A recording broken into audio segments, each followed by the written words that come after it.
They called me unhinged when I stood on the shattered stones of my grandfather's bridge and told the HOA I'd drained their glittering lake to mud. Sloane Merritt Pearl's white Tesla $1. 8M Lakeside Resort smirked like she owned the sunrise. "You can't touch us," she said, while the excavator chewed through 3 generations of my family's memories. That bridge wasn't decor. It was where my father proposed to my mother, and where I asked my late wife to marry me with autumn leaves spinning like confetti over the water. Sloane thought fines and fake safety reports would break me. She didn't know I'm Ethan Cole, former Army Corps engineer, and I didn't just inherit a cabin by this lake. I inherited the dam that makes this lake exist. So here's my promise. Before this story ends, you'll watch her empire tilt like a beached yacht. Before we dive in, drop your city and local time in the comments, and hit subscribe so you don't miss the moment I turn her paradise into a puddle. When my grandfather passed, he didn't leave behind stocks, bonds, or beach houses. He left me something infinitely rarer: craftsmanship, legacy, and a stretch of land where time still moves slow. Our cabin sat on 200 feet of Lake Alderbrook shoreline, with a stone bridge hand-built in 1943 that connected the dock to the mainland. Each block of limestone was cut by his own hands back when a man's handshake meant more than a lawyer's signature. My father proposed to my mother on that bridge in the fall of '67. 30 years later, I got down on one knee in the same spot leaves, spinning across the water like red and gold fireworks. After Sarah's battle with cancer ended, that bridge became the only place where her laughter still seemed to echo. Every morning I'd walk across it just to hear the creak of those weathered planks, the sound of continuity. Lake Alderbrook wasn't always this divided. Decades ago, it was a blue-collar paradise. A dozen old cabins like mine dotted the northern shore, each owned by people who built with their own hands.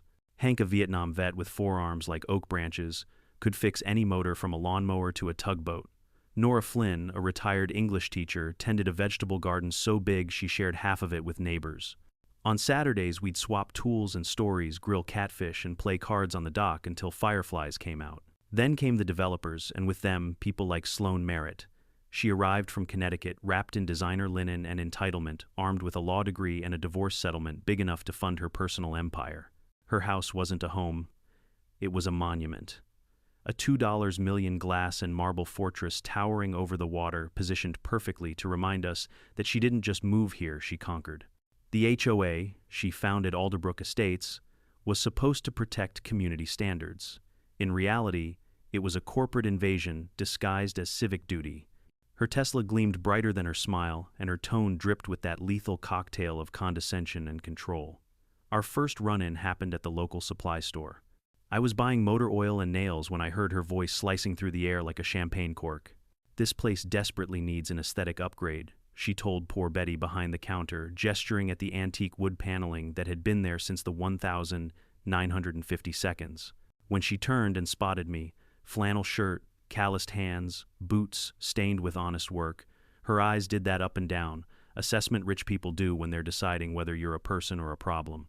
"You must be one of our local residents," she said, pronouncing local, like a diagnosis. "Born and raised," I replied. "You must be new." "I'm chairing the HOA," she said proudly, like it was a congressional title. "We're raising standards around here.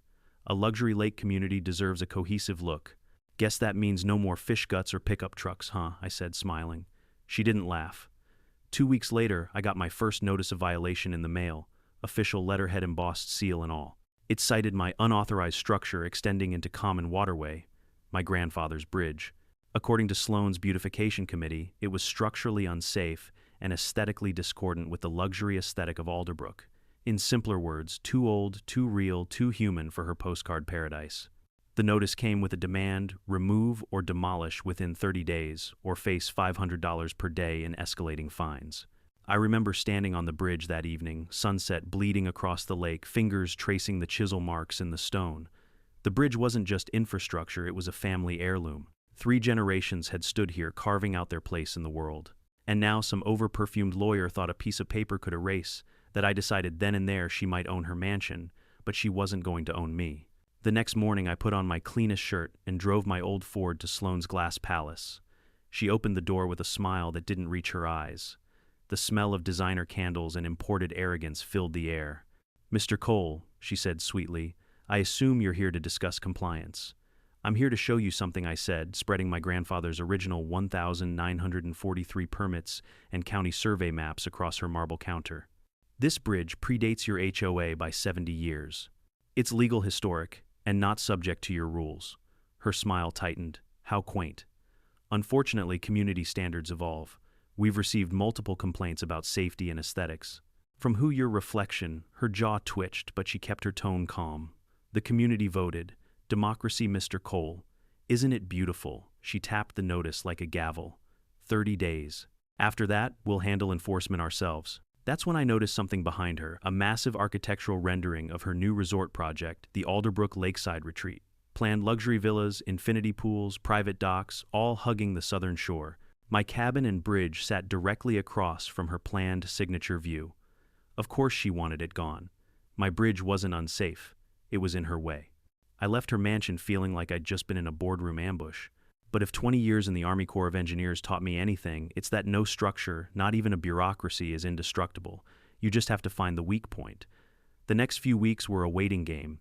I fixed the dock, cleaned the cabin, and documented everything. Photographs, maintenance logs, even drone shots, showing the bridge's condition. Every nail, every stone, every beam was proof of its integrity. I knew her type power built on intimidation and paperwork. I also knew how to use both better than she did. Then came the emergency meeting. It was scheduled for a Tuesday at 7 p.m. Classic HOA strategy. Pick a time when working people can't attend. The notice said Bridge Safety Review and Community Standards Vote. The location, Sloane's own house. I showed up anyway. Her living room looked like a corporate boardroom floor to ceiling, windows framing the lake chairs arranged in a semicircle like a courtroom and a coffee table covered with glossy folders. She stood at the head of the room, flanked by 6 new homeowners, each dressed like a luxury magazine ad.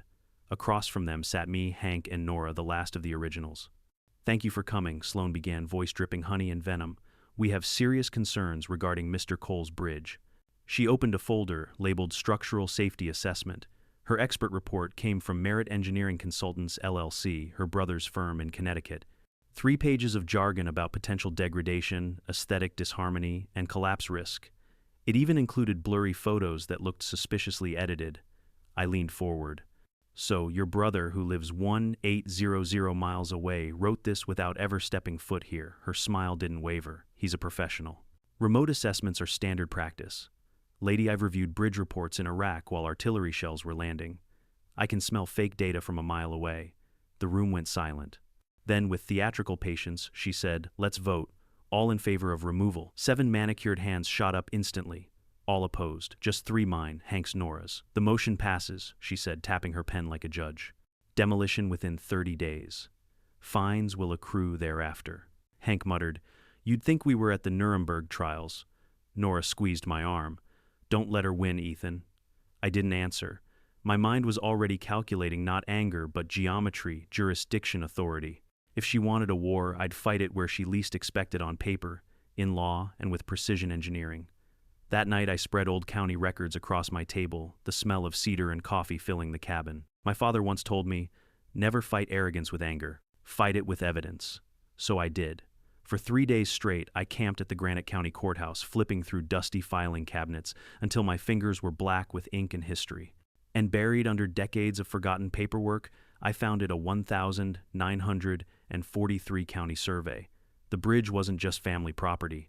It sat directly over a public easement, a right-of-way established long before any HOA existed, legally untouchable. I smiled for the first time in weeks. The next board meeting, I brought back up County Clerk Patricia Santos, a woman who'd been wrangling property disputes since before Sloane learned to spell jurisdiction. We walked into that glass palace like soldiers entering occupied territory. "Ladies and gentlemen," Patricia said, spreading the map on Sloane's imported table, "this bridge lies entirely within a county easement. The HOA has no authority here.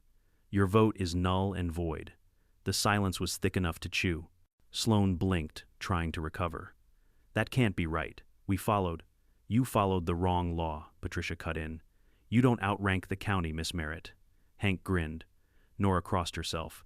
I just leaned back, letting the satisfaction settle in, but Sloane's eyes hardened. "Enjoy your little victory," she whispered, as the room cleared. "This isn't over." She was right. It wasn't. Because women like Sloane don't lose gracefully, they escalate, and I was about to learn just how far she'd go to protect her empire. When Sloane said, "This isn't over," she meant it. Within days, her strategy shifted from confrontation to manipulation. You could almost admire the precision if it wasn't aimed straight at my throat. The first sign came in the mail. A thick envelope, crisp logo at the top, Alderbrook Estates HOA, inside 5 fresh violations. My grass was uneven by HOA standards. My dock's color palette conflicted with community earth tones. My fishing gear, visible from the water, was unsightly clutter. My garbage bins were non-conforming receptacles. And the last one, noise pollution from early morning mechanical activity. Translation, my outboard motor at 5:30 a.m. Each came with a fine $200 base, $50 per day if unresolved. Classic HOA warfare, not one big blow, 1,000 paper cuts, designed to bleed you dry until you surrender. I'd seen this playbook before, just under a different name, bureaucratic attrition. The same tactics insurgents used against the Corps of Engineers in Iraq: wear down the target until fatigue does the rest. Sloane wasn't trying to prove I was wrong. She was trying to prove resistance was pointless. But she'd picked the wrong veteran to test. I started documenting everything. Photos of my lawn, time-stamped footage of my dock, video logs of my mornings. I even bought a decibel meter app to prove my engine noise was within county limits. Then came the whisper campaign. You could feel it before you heard it, that invisible shift when neighbors you've known for 20 years suddenly avoid eye contact. Conversations that stopped mid-sentence when I walked into Murphy's General Store. Even Betty, who'd been slipping me free coffee for years, looked nervous handing me change. I overheard snippets: unstable. Can't let it escalate. He's got PTSD. That last one stung. My service record wasn't exactly a secret, but only one person had the arrogance and access to weaponize it. Sloane. She was smart enough not to say it directly. Instead, she let her new compliance committee plant the rumors. We're just concerned, they'd say in that syrupy tone people use when they're pretending to care. He's been under a lot of stress. All those war stories, you know. And like that, I became the neighborhood ghost, the man everyone waved to but nobody talked to. It worked for a while. Until the night my camera caught movement on the dock. It was around 2:03 a.m., moonlight silvering the water. A shadow in white coveralls crouched near the bridge, holding what looked like a saw. The motion sensors triggered, and my floodlight snapped on. The figure froze, then bolted. The next morning I found what she'd been cutting: the steel support bolts on my dock ladder. Half-severed, clean, and deliberate. I called Hank. 10 minutes later, he was there with his old marine flashlight studying the cuts. "Those aren't kids messing around," he said. "That's sabotage. Professional tools. Look at that edge." We reviewed the footage frame by frame over black coffee. The gait was unmistakable, tall, purposeful, confident stride. Not Rex the handyman, not Craig the inspector. It was Sloane. I sent the clip straight to the sheriff's office. Deputy Maria Santos, the same one who handled property disputes, came by that afternoon. Tough fare and allergic to nonsense. She watched the footage twice, her brow furrowing. "Looks like she's testing you," Maria said. "Poking until you react. Then she's about to get a reaction with paperwork attached," I replied. 3 days later, Sloane escalated again, this time through the county. I was tightening bolts on the dock when I saw her Tesla glide up my driveway, followed by a patrol car. She stepped out, crocodile tears already loading behind her designer sunglasses. "Deputy," she called, voice trembling just enough to sound rehearsed. "I'm so glad you came. We're very concerned about Mr. Cole's mental stability. He's been threatening." Maria looked at me over her sunglasses. "You making threats, Ethan, just to rusted bolts and bad paperwork?" I handed her a folder, neat, chronological, tabbed by color, every violation, every photograph, and the sabotage footage. Sloane's lips pressed tight as Maria flipped through the evidence. "Miss Merritt," Maria said, "finally, filing false reports is a misdemeanor. And from what I can see, the only unstable behavior here is yours." Sloane's face drained of color. "I'm only trying to protect the community, then stop harassing it." Maria cut her off. She drove away without another word. And for a brief, beautiful week, peace returned to the lake. But predators don't retreat. They regroup. The next blow came disguised as a legal letter, certified mail, thick enough to choke a trout. Notice of lying intent. According to accumulated fines, administrative fees, and interest, I owed the HOA $18,420. Pay within 60 days, or they'd initiate foreclosure on my cabin. Foreclose. on property my grandfather built by hand before Sloane's parents even met. That's when the anger finally cracked through the discipline. I didn't yell, I didn't threaten, I just smiled. Because while she was busy playing HOA lawyer, I'd been digging through archives that reached deeper than her checkbook, and what I found would turn her entire world upside down. See, Lake Alderbrook wasn't natural. Most people didn't know that. They thought it was carved by glaciers 1,000 years ago, a jewel of the Montana wilderness. Truth was, it was man-made, built in 1952, when the Alderbrook Valley Development Company constructed a dam to supply irrigation for the farms downstream. That dam. It was later privatized when the company went bankrupt in 1981, sold to settle debts. Guess who bought it? My grandfather. He never mentioned it much, just said he kept the lake running. Turns out he literally owned the dam that created the lake. And when he passed, that ownership passed to me. Not shared rights, not an easement. Full legal ownership: concrete, gates, spillways, and the water it held back. According to Montana's water law, the dam owner held superior rights to manage and maintain water levels. Lakefront homeowners didn't own the lake, they leased its view. Their property lines stopped at the water's edge, meaning I could legally drain the lake for maintenance, habitat restoration, or structural inspection. No HOA vote, no permission required. The deed felt heavy when I held it. The paper was yellowed edges, curled, signed with that old fountain pen flourish my grandfather always used. The next day I made an appointment in Helena with Rebecca Sterling, a water rights attorney known for fighting developers twice her size and winning. Her office smelled of old books and rain. I handed her the deed and explained everything. She read in silence for a full minute, then looked up, eyes gleaming. "Mr. Cole," she said slowly, "you're sitting on the legal equivalent of a nuclear weapon." I raised an eyebrow. "You own the dam. You control the water. As long as your actions are tied to maintenance or environmental compliance, no court in this state can stop you. You're the landlord of this lake and they're just tenants with fancy decks." Her grin matched mine. We dug deeper. The Department of Environmental Quality records showed Alderbrook's dam hadn't been inspected in over 25 years, a violation of state environmental codes.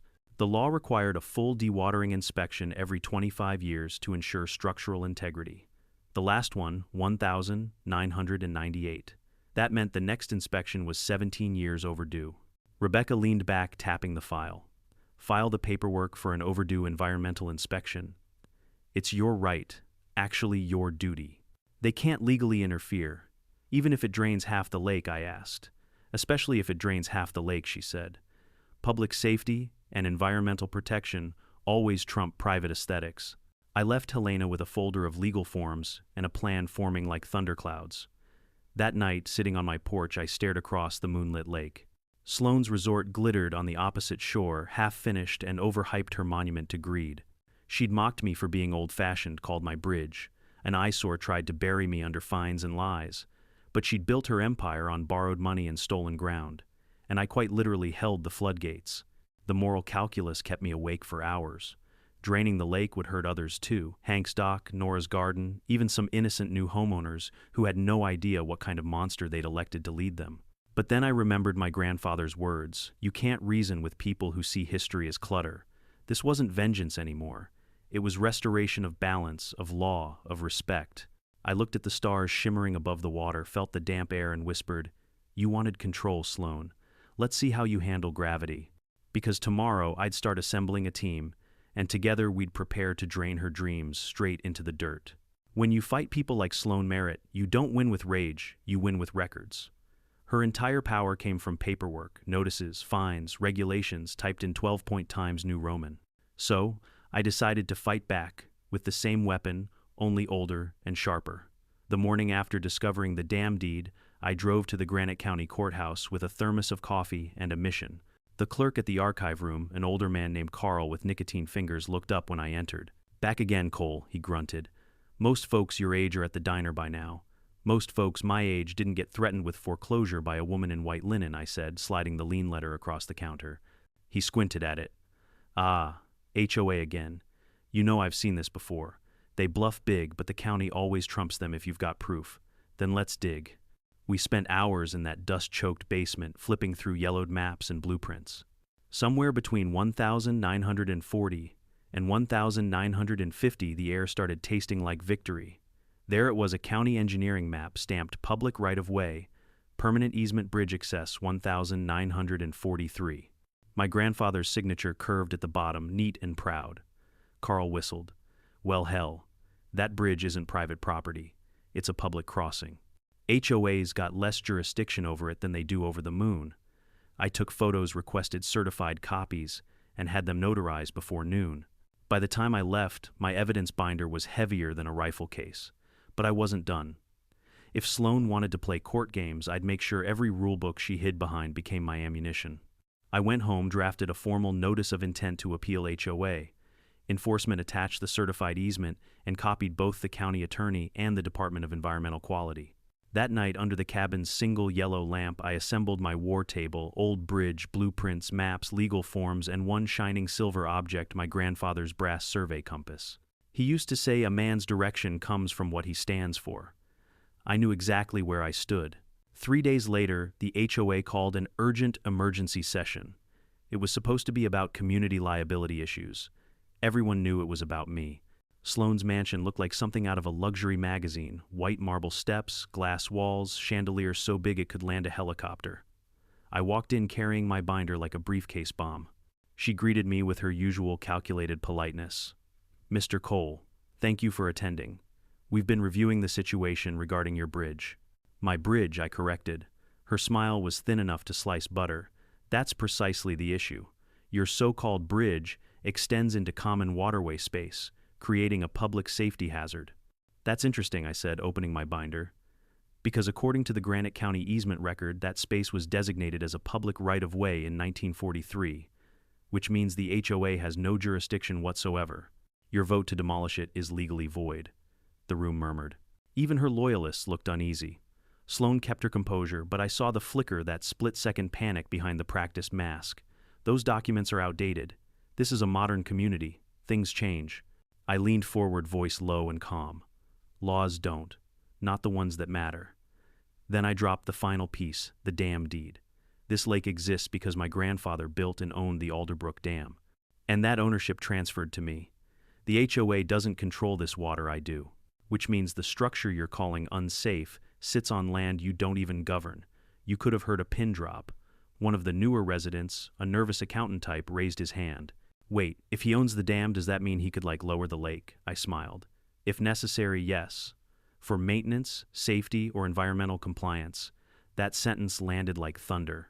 Sloane's jaw tightened. You wouldn't dare. I'd comply, I said. With state environmental law, of course. Her nails clicked against the table. Meeting adjourned, she snapped. But the damage was done. Word spread faster than wildfire on a dry August day. By sunset, half the lakefront knew about the dam deed. Some thought I was bluffing. Others quietly cheered. And a few, mostly Sloane's followers, started to panic. Their luxury investments depended on the lake staying exactly where it was. The next morning, Hank knocked on my door carrying 2 coffees. Heard you dropped the bomb. Just truth, I said. Truth tends to explode on its own. He chuckled. You think she'll back down? Not a chance, I said. She'll switch tactics. And she did. Her next move was subtler selective enforcement. Suddenly, every old-timer property on the North Shore faced violations. Nora's garden was agriculturally non-conforming. Hank's boat trailer obstructed visual harmony. Gus's work truck was industrial equipment stored in a residential zone. One by one, she hit us all, hoping to divide and isolate. But instead of breaking us apart, she pushed us together. We met that weekend at my cabin. The table was cluttered with coffee mugs, blueberry muffins, and stacks of violation notices. Nora spread them out like playing cards. You notice anything, she asked. Each letter was signed by the same compliance officer, Craig Nipper, a contractor from Sloane's brother's company. Conflict of interest, Hank muttered. She's auditing her enemies with her own relatives. I grinned. Perfect. We'll use it. We formed an unofficial coalition, the Alderbrook Preservation Committee. Hank handled logistics, Nora took care of communications, and I became the strategist. Step 1, collect evidence. We photographed every violation site, cross-referenced the HOA's bylaws, and compiled proof of selective enforcement. Step 2, coordinate with the county clerk, Patricia Santos, who'd already seen Sloane's overreach firsthand. Step 3, expose the entire operation to the community before she could spin it. But Sloane struck again before we could act. Late one night, I noticed headlights flicker through my trees, a car parked by the road engine idling. Same one I'd seen twice that week, a gray Honda Civic. I walked down with my flashlight and rapped on the window. The driver, mid-30 seconds cheap suit, the nervous kind, rolled it down. "Evening," I said. "You lost private investigator," he stammered, flashing a laminated badge that looked like it came from Office Depot, hired by the HOA. "Routine surveillance. On what grounds? Community safety concerns." "Funny," I said, leaning close. "Because the only unsafe person around here is the one paying you," he swallowed.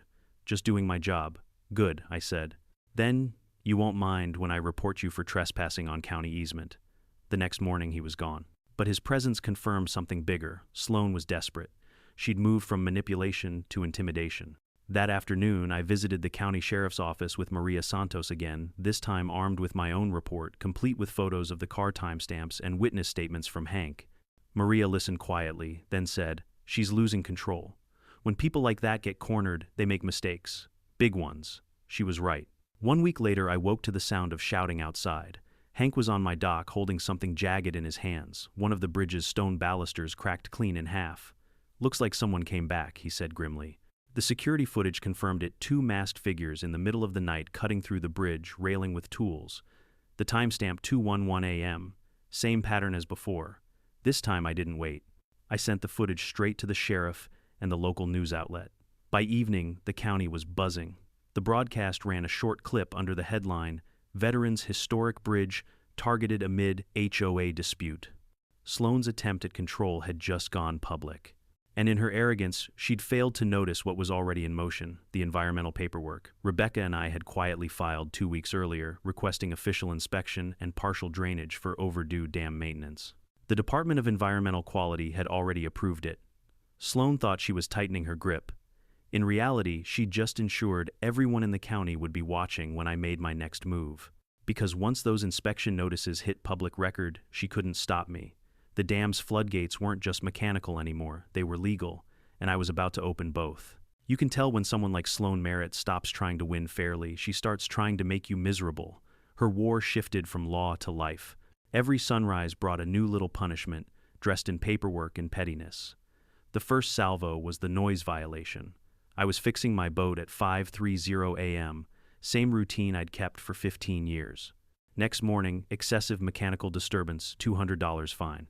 Then came unapproved lawn ornamentation, because of an American flag on my mailbox non-standard trash receptacle, because my bin had a dent and incompatible exterior color tone, because my dock boards had aged differently under the sun. It was bureaucratic sadism, death by 1,000 fines. Craig Nipper, her new compliance officer, arrived every Tuesday like clockwork. Clipboard camera mirrored sunglasses, the suburban Gestapo. He'd measure the height of my grass photograph, my hose reel, and nod, like he was documenting state secrets. One morning I caught him crouched by my dock, taking pictures of the waterline. "What exactly are you looking for?" I asked. "Possible erosion risk," he said without looking up. "Funny. The lake's been eroding for 70 years. You just noticed, sir, I'm doing my job." "No," I said, "you're doing her job." He left after that, but the fines kept coming automated, impersonal, cruelly precise. I started pinning them on my cabin wall like enemy medals. By the end of June, there were 37 of them. Then came the social isolation campaign. At Murphy's store, conversations stopped when I walked in. My fishing buddies suddenly had early mornings. Hank's invitation to the annual barbecue mysteriously vanished from the HOA calendar. The rumor machine had done its work. I was the unstable veteran, the angry recluse, the guy who might snap one day. You can fight lies in court, but you can't fight whispers at a grocery line. Even Nora got her share of punishment. Her vegetable garden, 20 years of heirloom tomatoes and zucchini, was deemed an agricultural encroachment. She laughed at first, until a letter arrived threatening daily fines for non-landscape vegetation. "They're calling my carrots non-landscaped," she said, holding up the paper. "They're calling you an example," I said. "You're next in the rotation." Sure enough, Hank's old base boat got flagged as a maritime eyesore. Gus's pickup, his only work truck, was cited for commercial storage. Sloane had gone tactical divide, isolate, conquer. But she miscalculated. She thought she was breaking us apart. Instead, she was uniting us. We met secretly at my cabin every Thursday evening. Coffee and lemon cake on the table, printouts of HOA bylaws scattered between us. Hank called it our resistance cell. Nora called it book club for angry retirees. I called it Phase 1. Our first objective was documentation. I cataloged every fine and violation across the northern shore. Hank mapped the timeline dates, signatories, witnesses. Nora highlighted inconsistencies in language. Her years as an English teacher made her a ruthless editor. She found contradictions faster than I could drink coffee. This one says aesthetic harmony, she pointed out, and this one says visual uniformity. Two different clauses. That's sloppy legal drafting. Sloppy or intentional, I asked. She smiled. Both. Which makes it easier to expose. We compiled a binder 2 inches thick tabbed by category and titled it Pattern of Selective Enforcement and Administrative Harassment. Step 2. Gather allies. Turns out even among the new homeowners, cracks were forming. One of them, a young nurse named Danielle, approached me at dusk while I was cleaning my boat. I shouldn't even be talking to you, she said quietly, glancing around. But they fined me for my kid's inflatable pool, said it violated temporary water feature restrictions. I laughed. You're kidding. I wish. And when I asked for a hearing, Sloane told me, don't make this harder on yourself. That line, those 7 words, would later destroy Sloane in court. For now, I thanked Danielle and promised to keep her name off the record. She wasn't the only one. Within 2 weeks, 5 other residents, people who'd once sided with Sloane, confessed they'd been fined for nonsense. She was bleeding her own supporters without realizing it. But Sloane wasn't stupid. When she felt the shift, she turned from harassment to character assassination. She filed a formal complaint with the county, claiming I'd been displaying unstable behavior and making aggressive threats. She attached fabricated witness statements from her cronies. And just to twist the knife, she included an excerpt from my military medical file, a line about mild post-traumatic stress indicators. She'd somehow accessed my records through her ex-husband's corporate law firm. That's when Deputy Maria Santos showed up again. It was a Thursday morning. I was tightening the dock railing when her patrol car pulled up, dust trailing behind it. "Morning, Ethan," she said, stepping out. "Got a call from Miss Merritt. Says you've been making threats." "Threats?" I wiped my hands. "If paperwork were lethal, maybe?" She smirked. "Mind if I take a look around? Be my guest." I handed her my meticulously organized binder, every violation, every fine, every incident. She read for 10 minutes in silence, flipping pages, occasionally shaking her head. "This is harassment, plain and simple," she said finally. "You've got enough to file a civil claim." I nodded. "I plan to, but not yet." "Why wait?" "Because sometimes," I said, looking toward the dam, "you need the enemy to overextend before you pull the plug." She didn't ask what I meant. She didn't need to. Before leaving, she turned to me. "Keep your cameras rolling, Cole. People like her always think they're untouchable right up until the cuffs click." That night, I sat at the edge of the dock, watching the moon ripple across the lake. I thought about my grandfather building this place with his bare hands, about Sarah's laughter echoing off the water. Sloane had turned a peaceful community into a battlefield of egos and legalese.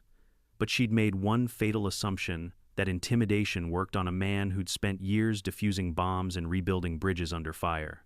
The difference between us was simple. She played with paper. I played with infrastructure. I began sketching calculations on a notepad: discharge rate, water volume, drawdown duration.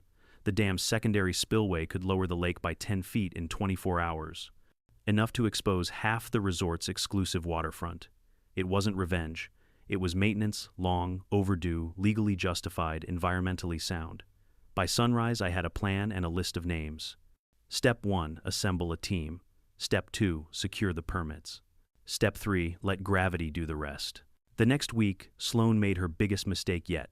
She sent her compliance officer, Craig, onto my property again, this time to document environmental violations. I watched from the window as he walked toward the dam gate, snapping photos. What he didn't know was that every inch of the area was under county jurisdiction. When he crossed the access fence, he wasn't just trespassing, he was interfering with state infrastructure. I walked out calmly, camera rolling. "Craig, I said that sign you just passed. It says county-controlled area, no unauthorized entry. That means you're committing a federal misdemeanor." He froze. Sloane said, "I don't care what she said. You're leaving now, or the sheriff will escort you." He left, stammering apologies. 2 hours later, I got a call from the county's environmental office. They'd received Craig's photos and Sloane's report accusing me of dam mismanagement. Instead of believing her, they pulled the records. And guess what? They found the inspection paperwork Rebecca and I had already filed. By trying to frame me, Sloane had actually accelerated the very process that would destroy her. That night, Rebecca called. "We got approval," she said, voice calm but electric. The department's issued a preliminary clearance for dam dewatering inspection. 30-day public notice goes up next week. Which means I asked. It means, Ethan, in 31 days you'll have the full legal right to lower Lake Alderbrook as part of mandatory maintenance. I looked out across the dark water.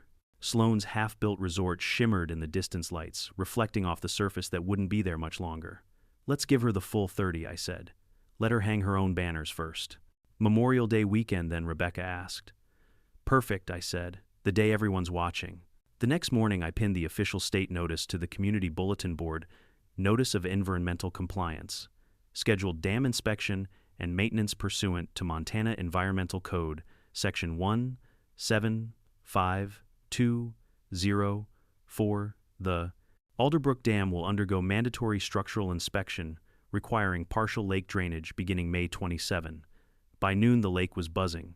Sloane stormed into Murphy's store demanding answers, waving her manicure in the air like a white flag she didn't know how to use. This is sabotage, she shouted. It's state law, Betty replied flatly, handing her a receipt. And just like that, the power dynamic flipped. For months, she'd controlled everyone through fear of fines. Now the law itself had turned against her. I walked past her Tesla in the parking lot, tipped my hat, and said, "You might want to move your boats uphill, Miss Merritt. The water level tends to drop fast once the gates open." She glared, speechless. For the first time, the Queen of Alderbrook looked small. And the lake, my lake, looked like it was smiling back at me. People think revenge is loud, shouting threats, fireworks. But the most dangerous kind is quiet, methodical, and written in legal ink. While Sloane was out hosting cocktail parties for her investors, I was sitting in my cabin surrounded by blueprints, maps, and a pot of black coffee strong enough to melt paint. My weapon wasn't anger, it was paperwork. The dam's ownership deed from 1981 wasn't just a document, it was a sword. Rebecca Sterling, my water rights attorney, called it an unshakable relic.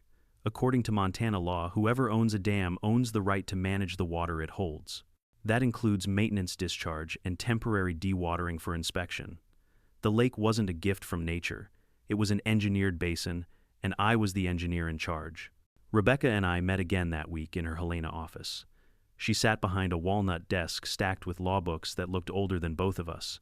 "Ethan," she said, tapping the deed, "this paper makes you the most powerful man in Alderbrook Valley. You could drain that lake tomorrow, and every lawyer in the state would side with you as long as you document it properly." I smirked. "And how do I make sure it's documented properly?" She grinned. "We do it by the book. You're not draining a lake out of spite, you're conducting an environmental compliance inspection." She slid a stack of forms toward me. Form DEQ 47C, Request for Partial Dewatering for Infrastructure Maintenance. Form 22B, Water Discharge Notice. Form 1197, Habitat Impact Assessment. I'd spent 2 decades filling out paperwork for military bridge inspections. This was child's play. By 8 p.m., I'd completed every box, signed every line, and double-checked every legal citation. Rebecca looked them over, nodding slowly. "You understand what this means, right?" she said. "Once the Department of Environmental Quality stamps these, it's a state-mandated procedure. Not even a court order can stop it." "Good," I said, standing. "Then we'll let gravity and bureaucracy do the heavy lifting." She laughed softly. "You engineers really do love poetic justice." Back at the lake, preparations began. I walked the dam every morning at dawn, clipboard in hand, measuring pressure gauges and inspecting the spillway gates. The structure was a masterpiece. My grandfather's generation built things to last. The concrete face bore faint chisel marks from the 1,950 seconds, and the steel control wheels still turned smooth under my gloves. 70 years of storms, ice, and flood, and it hadn't failed once. The plan wasn't destruction. It was precision. We'd lower the water level by 10 feet, enough to expose the shallow southern basin where Sloane's resort sat. The old-timer cabins on the northern shore would still have dock access. The resort, however, would end up stranded in a pit of cracked mud. The irony, it would all be perfectly legal. The inspection would be labeled as routine maintenance to restore environmental equilibrium and ensure dam integrity. It even sounded noble. That night I gathered my allies at the cabin, Hank Nora Gus, and our secret weapon, Marcus Anderson, a county environmental inspector I'd served with in the Corps years ago. Marcus still looked like a man carved from oak barrel chest, calm eyes, steady as bedrock. When he arrived, he set his inspection kit on my table and said, "You ready to make some bureaucrats proud? Been waiting my whole life." We spread the dam schematics and environmental forms across the table. Nora read out the public notice draft, which would be pinned on the county board and printed in the local paper. To ensure long-term ecological health and compliance with state regulations, Alderbrook Dam will undergo controlled water level reduction beginning May 27. Inspection to be supervised by licensed professionals and county officials. Hank chuckled. You sound like a government poet. That's the point, I said. They can't fight poetry written in legalese. Meanwhile, Sloane was drowning in her own deadlines. Her resort construction had fallen behind supply chain issues, unpaid contractors, and impatient investors. Every morning, her workers hammered and shouted across the lake, desperate to finish before the Memorial Day grand opening. She still didn't know the inspection notice was coming, but her intuition must have been screaming. I caught her standing on her balcony one morning, binoculars in hand, watching me at the dam like a hawk in designer sunglasses. She shouted across the water, "I hope you're not planning anything stupid, Mr. Cole," I shouted back. "Just keeping the dam in compliance, ma'am." She didn't like that answer. The next day, a white envelope appeared in my mailbox, certified letter Merritt Law Group. Inside, a cease and desist order claiming that any alteration of lake levels will result in immediate civil litigation for property damage and emotional distress. Cute. I mailed it straight to Rebecca, who sent back a single-line reply: "Cease and desist orders are invalid against state-mandated environmental actions. See you in court, or better yet, at the shoreline." By early May, everything was in motion. Marcus filed the inspection report with the county. The DEQ confirmed the maintenance schedule. The local paper published the notice under the Environmental Bulletin section, barely noticed by anyone. That's the beauty of bureaucracy. Everyone ignores it until it's too late. In the meantime, Sloane kept tightening her grip on the community. She introduced new temporary assessments to cover her legal costs, adding $300 to everyone's HOA dues. That backfired fast. Homeowners started calling me for advice, the same people who'd avoided me months ago. One young couple, Brian and Melissa, showed up at my porch holding a letter. "We can't afford this," Melissa said. "We're barely covering the mortgage." "Then don't pay it," I told them.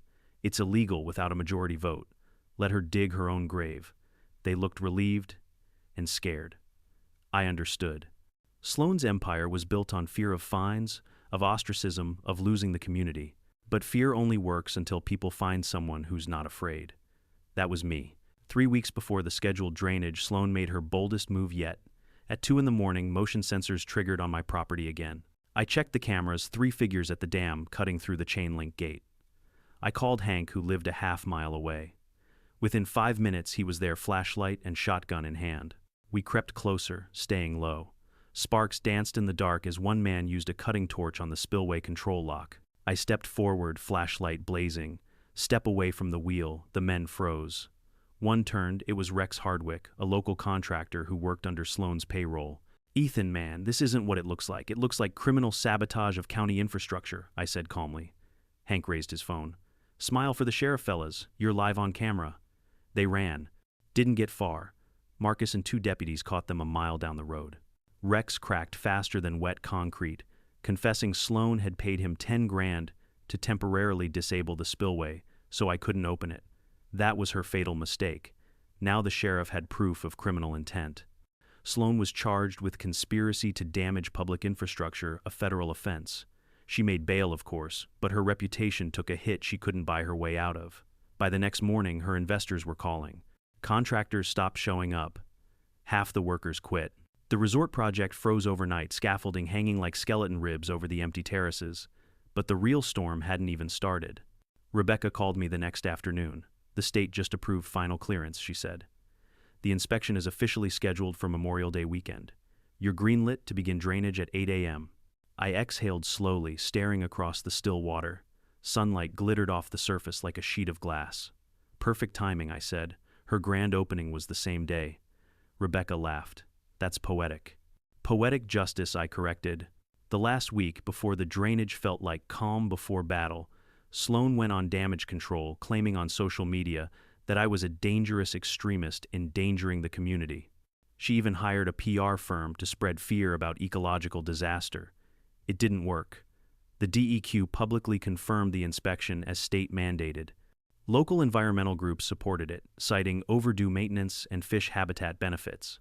Her propaganda collapsed under the weight of facts. Meanwhile, the lake community quietly began to side with me. Nora baked extra pies for my crew. Hank maintained a 24-hour watch at the dam. Even the younger families stopped hiding their support. For the first time in a year, Alderbrook felt like a community again, united not by fear but by defiance. On May 26th, I stood on the dam at sunset. The sky burned orange and the wind hummed through the spillway vents.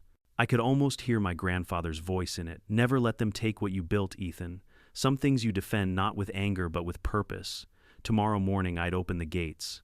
The water would fall, the truth would rise, and Sloane Merritt would finally understand the weight of everything she'd tried to destroy.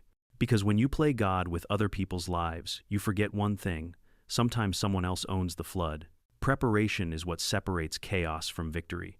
You don't just pull a lever and watch the world change, you plan it down to the minute. Every nut, every bolt, every signature has to be perfect.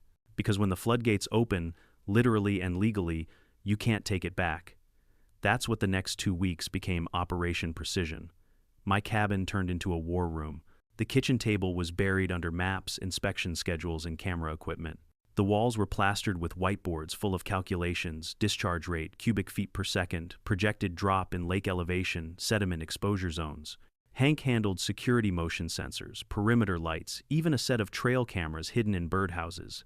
If she so much as breathes near the dam, he said, I'll have her on film from 3 angles. Nora ran community relations. Her job: keep the old-timers calm and the rumors accurate. She baked pies and delivered updates with every visit, calling it her sweet diplomacy. When people are scared, sometimes a slice of lemon meringue is worth more than a lawyer. Gus managed the technical side, checking hydraulic systems, lubricating gate gears, inspecting steel hinges that hadn't moved in decades. The man treated that dam like a holy relic. And then there was Marcus Anderson, our inside man. Officially, he was the county environmental inspector overseeing compliance. Unofficially, he was my eyes and ears within the bureaucracy, keeping me informed of every call Sloane made to state offices. Because, she was calling. Constantly. Marcus would text me transcripts of her tirades. This drainage is malicious. It'll ruin property values. That man is unstable. And every time the response from the Department of Environmental Quality was the same bureaucratic poetry I'd come to love. The scheduled inspection complies with Montana Environmental Code Section 175204. No further comment. You could almost hear the quiet hum of her frustration echoing across the lake. Then came the resort inspection. 3 SUVs rolled up to Sloane's half-built palace one Tuesday morning. Out stepped 2 bankers, a county assessor, and a representative from her insurance company. I watched through binoculars from my porch as she led them inside, all smiles and sales pitches. For the next 2 hours, she gestured wildly, trying to convince them that everything was under control. But by the time they left, her smile was gone. Later that evening, Hank intercepted one of the contractors who'd walked off the job. She's broke, he said. Bank's freezing her credit line. That inspection scared them. Word is, if she can't finish by Memorial Day, they'll repossess half the property. I nodded slowly. Then she's got 5 days to fail spectacularly. We spent the next night rehearsing the procedure like a military drill. Inside the dam's control chamber, dim lights flickered over metal levers, pressure gauges, and rusted control wheels the size of wagon rims. The air smelled of oil and history. Gate 1 Gus said, tapping the manual, opens the southern spillway closest to her resort. We'll do a 25% rotation to start, which will drop the level about 2 feet per hour. Marcus checked his clipboard. State protocol requires photographic documentation before, during, and after every phase. I'll handle the time-stamped evidence. No one can accuse us of negligence. Good, I said. Because the only thing worse than being right is being right without proof. Hank loaded the video drone and grinned. We'll get her whole meltdown in 4K. Everyone laughed, but underneath it was tension, the kind that buzzes before battle. By Friday morning, the calm before the storm felt almost biblical. The sun rose golden over the lake, rippling across a mirror of stillness. Birds skimmed the surface, unaware their watery kingdom was about to shrink. Across the shore, Sloane's resort buzzed with frantic activity. Workers hammering trucks, hauling landscaping, stone staff setting up white tents for her grand opening. She was pretending everything was fine. Denial is its own religion. The Alderbrook Gazette had published her glowing press release. Memorial Day weekend marks the grand opening of Alderbrook Resort and Spa, the jewel of Montana's lakefront living. Beside it on the same page was a smaller, drier notice from the DEQ scheduled environmental maintenance Alderbrook Dam to undergo partial dewatering inspection, May 27-28. The irony was almost cinematic. At 5:00 p.m. that evening, Sloane decided to confront me one last power play. Her white Tesla stopped at the base of my driveway, dust swirling around its tires. She stepped out in a tailored cream suit, heels clicking like a countdown. "Mr. Cole," she said, smiling, the kind of smile people use right before a knife. "I'd like to make a proposal." "Go ahead," I said, leaning on my truck. "You stop this nonsense," she began, "and I'll withdraw every lien, every fine, every complaint. We can restore peace. And I'll even pay you for your trouble $50,000. I raised an eyebrow. "That's generous. Bribery usually comes in smaller bills." Her expression hardened. "Think carefully. If you go through with this, you'll destroy your own property values too. The whole lake will drop." "Ma'am," I said, stepping closer, "the only thing dropping faster than this water will be your portfolio." Her cheeks flushed crimson. "You think you can embarrass me? I don't need to," I said softly. "You're doing great on your own." She left without another word, tires spitting gravel. Hank, who'd been watching from the porch, whistled. "You realize that was her surrender disguised as a threat?" "Yep," I said, "and she just documented it on my security cameras." That night, the team gathered for our final briefing. We reviewed every checklist. Gus equipment integrity confirmed, auxiliary valves functional. Marcus DEQ authorization signed and sealed. Hank law enforcement liaison notified. Sheriff's office aware of operation. Nora community bulletin distributed possible temporary water level fluctuation. Do not panic. Then I pulled out one last item from an old briefcase, my grandfather's bridge schematics laminated and framed. "This," I said, laying it on the table, "is what this fight was about. Not money, not revenge. Legacy." No one spoke. We just nodded, the quiet kind of agreement that says everything words can't. Saturday morning came like a drum roll. At 7:45 a.m., we assembled on the dam. The sky was a flawless blue, the kind that fools you into thinking the world's peaceful. Marcus wore his DEQ vest. Hank had a GoPro strapped to his shoulder. Nora held the clipboard with official documentation. Across the lake, Sloane's guests were already arriving for her resort's soft opening. I could see them setting out champagne glasses by the unfinished dock. They had no idea the lake they came to admire was about to vanish beneath them. Marcus checked his watch. 7:59. I gripped the spillway control wheel. The cold steel vibrated under my palm, thrumming with 70 years of contained pressure. "You ready?" Gus asked. "Been ready since the day she called my bridge ugly." Marcus nodded. "Commence phase 1. I turned the wheel. It groaned, then moved slowly, reluctantly, like an old soldier waking from a long sleep. A deep metallic moan echoed through the concrete chamber. Then a low roar, water surging through the gates. For the first time in decades, Lake Alderbrook began to breathe. Within an hour, the water dropped 2 feet. Shorelines shifted. Fish darted through newly exposed shallows. Old stones, tree roots, and the forgotten skeletons of dock pilings emerged from the depths. Across the lake, confusion turned to panic. Resort staff ran to the edge, pointing and shouting. Sloane herself appeared on her balcony, phone glued to her ear. Even from half a mile away, I could see her pacing like a trapped cat. By 10:00 a.m., local news vans arrived, cameras rolling. The county sheriff's car parked near the dam. Deputy Maria Santos stepped out, nodded at me, and said loud enough for the microphones to catch everything proceeding under state authority. "Mr. Cole." "Yes, ma'am," I said, handing her the signed DEQ order. She looked at the reporters. "You heard him. This is an environmental compliance inspection. Nothing to see here unless you enjoy watching karma at work." The reporters laughed. By noon, the lake had dropped 6 feet. Sloane's private beach became a swampy wasteland.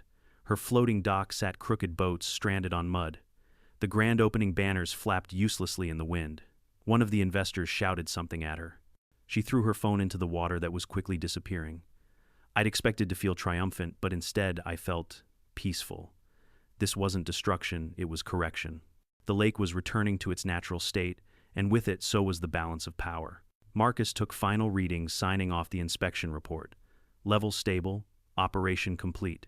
You, sir, just made every environmental lawyer in the state proud. Let's pack up, I said. We've done enough for one day. As I walked away from the dam, I glanced back one last time. The bridge stood in the distance, still strong, still whole, sunlight glinting off its old stones. It had survived greed, arrogance, and 70 years of storms. And so had I. When you declare war on a tyrant, you expect a counterattack. And with someone like Sloane Merritt, you never had to wait long. The lake had dropped 6 feet by noon that Saturday, and by evening, her resort looked like a shipwreck stranded in quicksand. Investors were screaming, Contractors were threatening lawsuits, and news cameras were eating it up. I should have been celebrating. Instead, I was bracing for the inevitable because pride like hers doesn't surrender, it detonates. That detonation came 3 nights later. It was just past 2:00 a.m. when Hank's radio crackled from my nightstand. "Ethan, you'd better get down here now." I threw on boots and sprinted toward the dam. From half a mile away, I could already smell the acrid bite of burnt metal. Sparks glowed at the spillway gate like fireflies on steroids. And then I saw them 3 figures hunched over the control housing with cutting torches. I recognized one instantly, Rex Hardwick, the same contractor who'd been caught once before. He'd brought friends this time, and judging by their tools, they meant business. "Stop right there," I shouted, flashlight in one hand, camera in the other. "You're on federal infrastructure." They froze for half a heartbeat before scattering 2 toward the woods, one tripping into the spillway railing. Hank's voice thundered behind me. "Don't move, sunshine. Sheriff's on her way." Rex dropped his torch and bolted, but I caught enough on camera, license plates, faces, gear, that he wouldn't be hard to find. 10 minutes later, Deputy Maria Santos arrived, lights flashing blue across the dam like justice in neon. She took one look at the scene, melted locks, scorched concrete torches, still hissing, and exhaled sharply. "That's sabotage of state property, Ethan. Federal jurisdiction. She's done." "Think it's Sloane?" Hank asked, though the question was rhetorical. "Who else pays idiots in white coveralls to play demolition derby at 2 in the morning? Maria smirked. "Good thing you had cameras." By dawn, the sheriff had Rex in cuffs, babbling his confession faster than a preacher under pressure. Sloane had paid him $10,000 to disable the floodgate mechanism temporarily, her words. The goal was to cause mechanical failure, then blame me for negligent operation. It was a plan so desperate, so poorly executed, it was almost tragic. Almost. When they brought Sloane in for questioning that afternoon, she showed up in her usual armor designer, blazer, flawless makeup, and sunglasses big enough to hide behind. But her voice trembled when she said, "I have no idea what you're talking about." Rex's signed affidavit begged to differ. So did the bank records linking her wire transfer. Within hours, she was charged with conspiracy to commit infrastructure sabotage, property damage, and interference with a state inspection. Even then, she refused to back down. The next morning, she stood outside the sheriff's office, surrounded by reporters playing victim. "This is political persecution," she announced. "Mr. Cole is an unstable veteran with a personal vendetta. He's destroying this community out of spite." I watched the clip over breakfast, shaking my head. "She really doesn't know when to quit," I muttered. Nora poured me coffee. "People like her never quit. They just relocate their lies." She was right. Within days, social media exploded with posts from fake accounts, claims that I'd threatened neighbors, polluted the lake, and caused ecological disaster. Sloane had weaponized the internet the same way she'd weaponized bylaws. But this time, she wasn't the only one telling the story. Jake Morrison, the environmental reporter from the Alderbrook Gazette, reached out for an interview. I met him at the dam, clipboard in hand, and walked him through every step: permits, regulations, environmental benefits, and inspection results. "This isn't revenge," I told him. "It's compliance. The lake needed this. The dam needed this. The fish needed this. If one woman's greed happens to drown in the process, well, that's just gravity doing its job." Jake grinned. "Mind if I quote that?" "Please do." When the story hit the paper, it went viral. Headline: Veteran Engineer Uses Environmental Law to Save Lake and Expose HOA Corruption. It detailed everything: the forged reports, the fake fines, the sabotage attempt, and the inspection results, showing improved water clarity and habitat restoration. Photos of the dam, the drained resort, and Sloane's arrest warrant painted a picture money couldn't spin. The public response was immediate and brutal. Comments poured in. Finally, someone stood up to an HOA tyrant. "That man's a hero. Gravity always wins. Can we elect him to run the water department?" Within a week, the investors pulled out completely. Her resort loans defaulted. The bank froze her assets. Contractors filed liens against her personally. Her empire didn't just crack, it collapsed like a rotted dock under weight it was never meant to bear. But Sloane wasn't done sinking. She filed an emergency injunction to halt further damage to the lake ecosystem. The court date was set for that Friday. Rebecca and I walked into the courtroom armed with more evidence than an FBI sting. Across the aisle, Sloane sat beside her Manhattan lawyer, slick suit, slicker hair, and a look that screamed billable hours. "Your Honor," he began, "my client's reputation has been destroyed by a rogue individual conducting an illegal drainage that Judge Patricia Kellerman, a no-nonsense woman with steel gray hair, cut him off mid-sentence. Counselor, I've reviewed the DEQ filings. The inspection was state-mandated. Your client's interference constitutes a violation of environmental compliance. Consider yourself lucky this isn't a criminal contempt hearing, Sloane's lawyer stammered. But the economic impact is not this court's concern, the judge snapped. Motion denied. Costs and fees to the plaintiff. Rebecca leaned toward me and whispered, "That's legal code for game over." When the gavel dropped, Sloane's face turned a shade somewhere between pearl and panic. The courtroom murmured, cameras clicked, and for the first time since this war began, I saw something new in her eyes: recognition. The realization that her kingdom had fallen, and I'd done it without raising my voice or breaking a single law. After the hearing, the sheriff executed the property seizure order on her resort. Trucks hauled out luxury furniture, marble countertops, even the grand chandelier she'd bragged about costing more than most cabins on this lake. Meanwhile, the dam inspection concluded successfully. The DEQ's final report praised the operation for exemplary compliance and ecological benefit. Algae blooms decreased 40%. Fish spawning rates doubled. Water quality improved to the highest rating in 20 years. Sloane's luxury lake had become a case study in environmental restoration, and her downfall was printed right next to it. But the most poetic moment came a month later, when the county commissioners convened an emergency session to restructure the HOA. The residents, furious over years of corruption, voted unanimously to dissolve the Alderbrook Estates Association and form a new one, Alderbrook Conservation Cooperative. Guess who they elected as interim chair? Me. I didn't even want it, but Hank said it best. "You built the bridge, drained the swamp, and rewrote the bylaws. You earned it." The following weeks felt like watching spring arrive after a decade-long winter. The community repaired the trails, restored old boathouses, and replanted shoreline vegetation. Nora's garden grew back stronger than ever. Kids swam in the shallows that had once been choked by algae. As for Sloane, she sold her mansion at half price to pay her legal debts and fled back to Connecticut, leaving behind nothing but a rusted resort sign half buried in mud. Sometimes I walk past it when the sun's setting, and I swear the wind through the reeds sounds like laughter.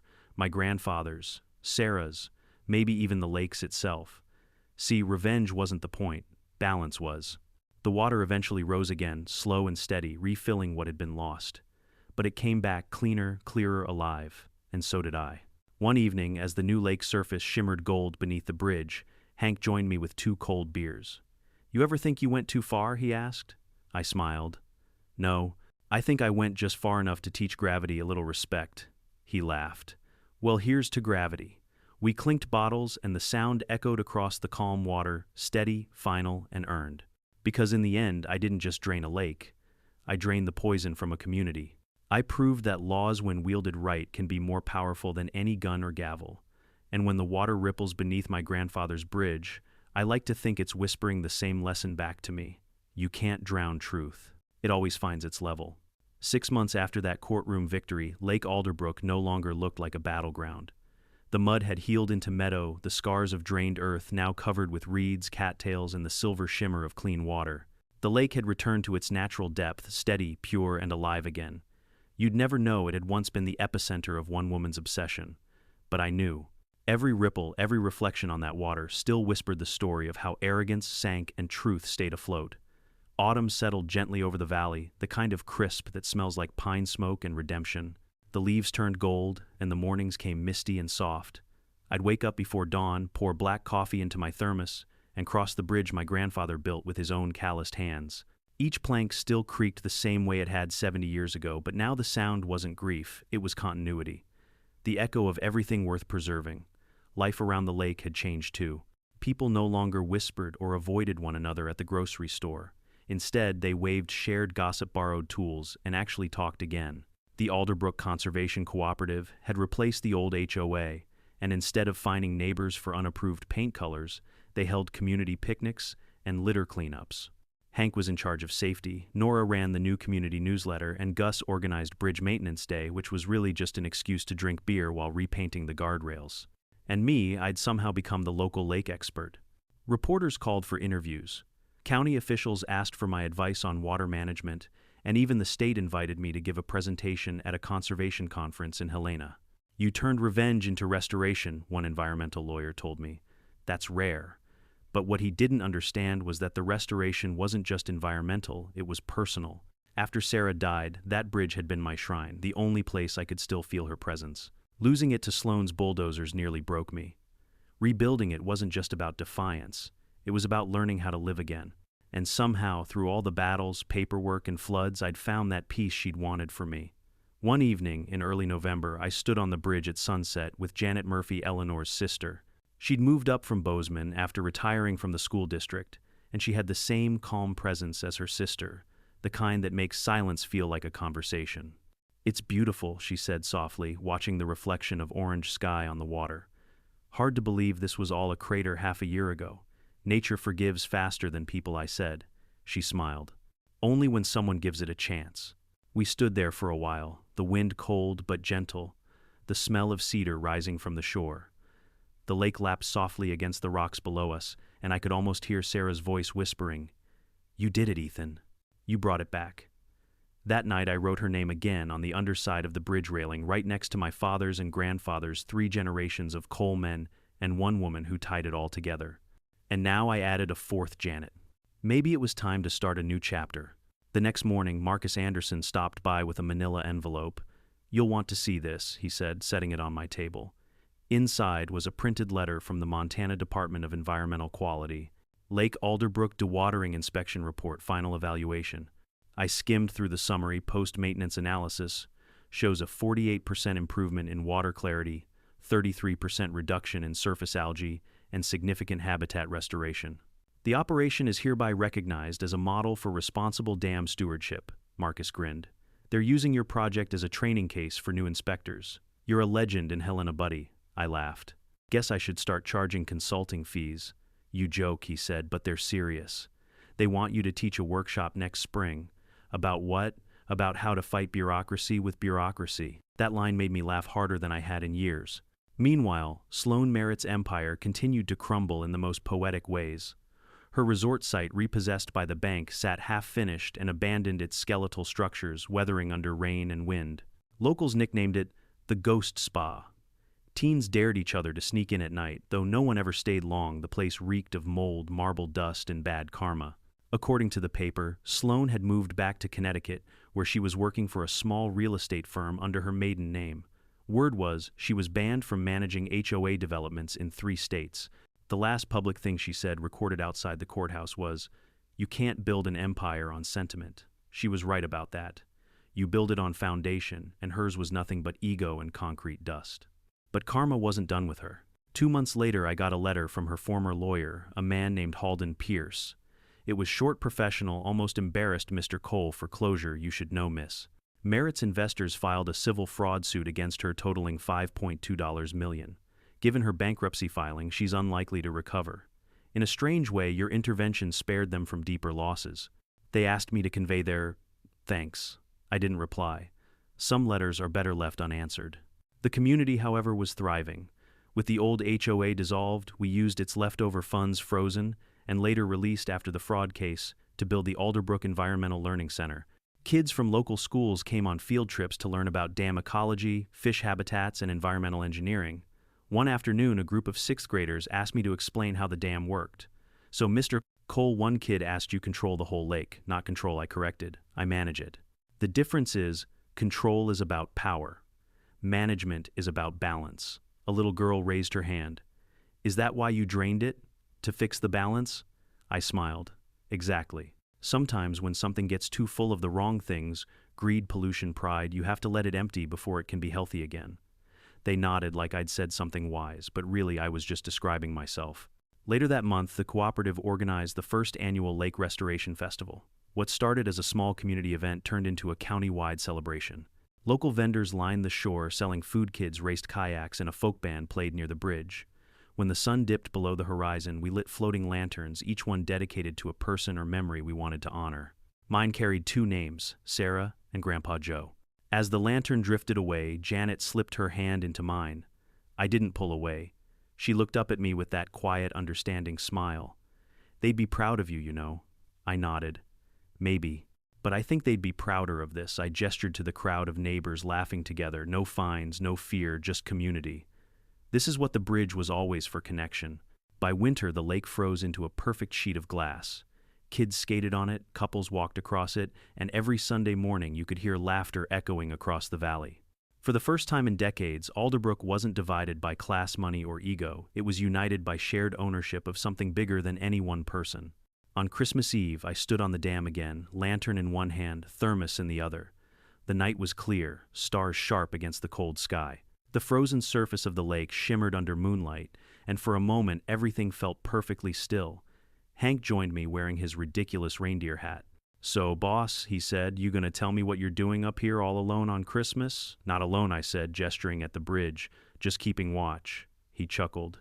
"You still guarding the place from HOA ghosts, maybe? But mostly I'm guarding the lesson." He took a sip of his cocoa.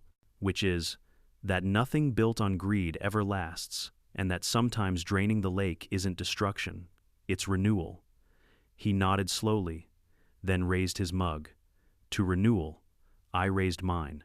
To gravity. And to second chances. The sound of clinking thermoses echoed through the valley like a quiet salute. In the distance, the wind moved through the pines, whispering the same truth. My grandfather used to say every time he'd finish a long day's work, "You can't fight nature, Ethan. You can only work with it." Same goes for people. Maybe that's what this whole story had been about. Not fighting but restoring. Not revenge but redemption. And as the stars reflected off the frozen lake, I realized that somewhere between draining her empire and rebuilding my bridge, I'd found something I didn't know I was missing: peace, purpose, and maybe even love again. The bridge creaked softly underfoot, and the sound felt like a heartbeat, steady, enduring, alive. Spring came early the following year. The lake thawed faster than usual, as if nature itself was eager to begin again. Ice-cracked robins returned, and the air smelled like wet cedar and new chances. Our bridge looked timeless in the morning, fog its stones dark with dew, its reflection steady in the calm water below. I found myself walking it more often these days, not out of habit but gratitude. 6 years ago, I'd come home to mourn a life that felt finished. Now I woke every day to a community reborn, a lake alive, and a quiet sense that maybe, just maybe, peace doesn't come from silence. It comes from standing up for what's right and watching the ripples carry outward. The old-timers joked that I'd gone from the grumpy vet on the hill to mayor of the lake. I didn't correct them. I'd earned a little myth. After all, the story of Lake Alderbrook had spread far beyond our valley. News outlets ran features titled "The Veteran Who Drained an HOA" and "How One Man Turned Revenge into Restoration." College students sent me letters asking for copies of the dam schematics. Journalists wanted interviews, and one environmental law professor asked to use my case study for his textbook. Funny thing about becoming an example, you don't feel powerful. You just feel tired in a good way, like the ache after honest work. But the best recognition came not from cameras or headlines. It came from my neighbors. The new cooperative had transformed the valley into something that felt like the old days: potluck dinners, shared tools, and porch lights glowing in quiet solidarity. Every Saturday morning, kids biked past my cabin shouting, "Morning, Mr. Cole." And sometimes when I'd pass the old resort ruins on my walks, I'd see couples taking wedding photos there, sunlight streaming through the skeletal arches Sloane once called architectural masterpieces. It was poetic justice, beauty reborn from arrogance. One morning in April, I received a letter that made me pause. The envelope was postmarked Connecticut. My first thought was spam, but the handwriting stopped me, neat, practiced, restrained. It was from Sloane Merritt. "Mr. Cole, I imagine you don't want to hear from me, but I wanted to tell you something that's been on my mind since last fall. You were right. I built something on vanity and called it vision. You built something on memory and called it legacy, and you were right to defend it. I've lost everything I thought mattered: money, power, reputation, but I gained one thing I never had before: clarity. For what it's worth, I'm sorry. I don't expect forgiveness, only that you use what you built to help others protect what they love before it's too late. Sloane." I read it twice, then a third time. For the first time, I didn't feel anger, only a quiet, unexpected relief. Maybe she finally saw what all her marble and money had blinded her to: that legacy isn't built from dominance, it's built from meaning. I folded the letter carefully and slipped it into a small wooden box beside my grandfather's compass and Sarah's wedding ring. Some stories deserve to be preserved, even the ones written in regret.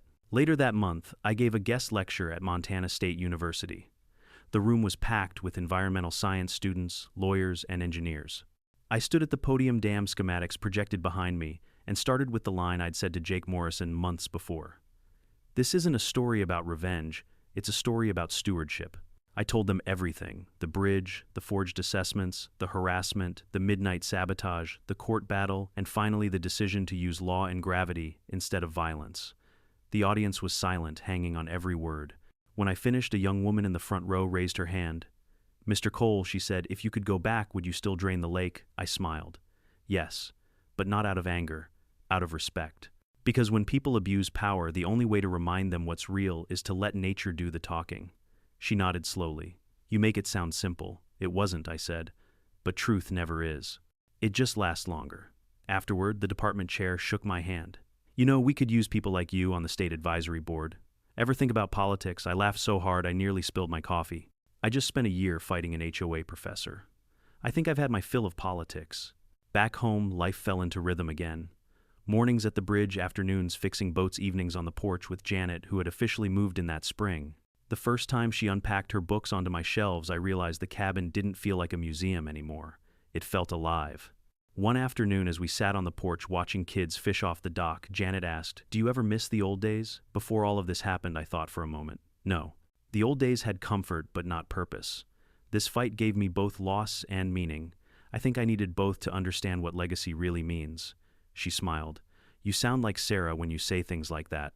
I looked out over the water, sunlight scattering in golden shards. "That's probably because she's still here every time the light hits the bridge, every time the water moves just right." That summer, we held the first Lake Stewardship Festival since the restoration. What started as a small gathering turned into a full-blown county event. Booths lined the shore, selling everything from local honey to handmade crafts. The air smelled like grilled corn and pine smoke. I gave a short speech by the bridge. Nothing fancy, just a few words from the heart. This bridge was built by hands that knew hardship and love. It survived floods, storms, and prideful people who thought they could control what they didn't understand.